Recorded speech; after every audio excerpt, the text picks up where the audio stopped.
बच्चों में टीचर मदरसा फरीद PS खटाना मला कोट। हमारी क्लास जो है वो है सेकंड, सब्जेक्ट हमारा इंग्लिश, टॉपिक जो हमारा है शेप्स। तो अब हम शेप्स के बारे में पढ़ेंगे, इसकी वार्म अप एक्टिविटी के बारे में पढ़ेंगे। The teacher will distribute among the children chart paper. अब टीचर बच्चों में बांटेंगे चार्ट पेपर्स। प्ले डाउ clay earbuds or any other material that is safe from them to handle। Play डाउ वो आटे के साथ खेलेंगे, क्ले के डो आटे के साथ खेलेंगे, क्ले के साथ खेलेंगे, earbuds के साथ, और any other material that is safe for them to handle, या फिर ऐसा कोई मटेरियल जो इनके लिए सेफ होगा, हैंडल करने के लिए सेफ होगा।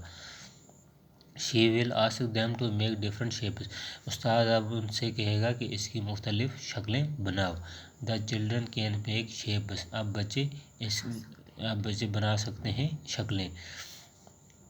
That they observe in the classroom। जो उन्होंने अपने क्लासरूम में, जो जिसमें वो पढ़ते हैं स्कूल में, उनकी जो क्लासरूम होती है उससे में देखी हैं, और अराउंड देम, या उनके इर्द गिर्द जो शक्लें हैं।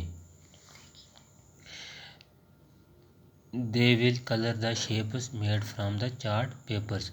दे विल, अब वो कलर करने जा रहे हैं शेप्स, शक्लों को जो chart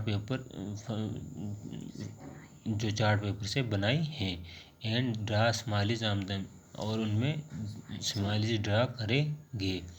the teacher will hang the shapes on the walls of the classroom. Teacher जो है अब ये शक्लें जो है शेप्स दीवार पर शक्लें जो है लटकाएंगे जो क्लासरूम में। तो बच्चों ये था हमारा आज का टॉपिक शेप्स, जिसकी हमने वार्म अप एक्टिविटी पढ़ी।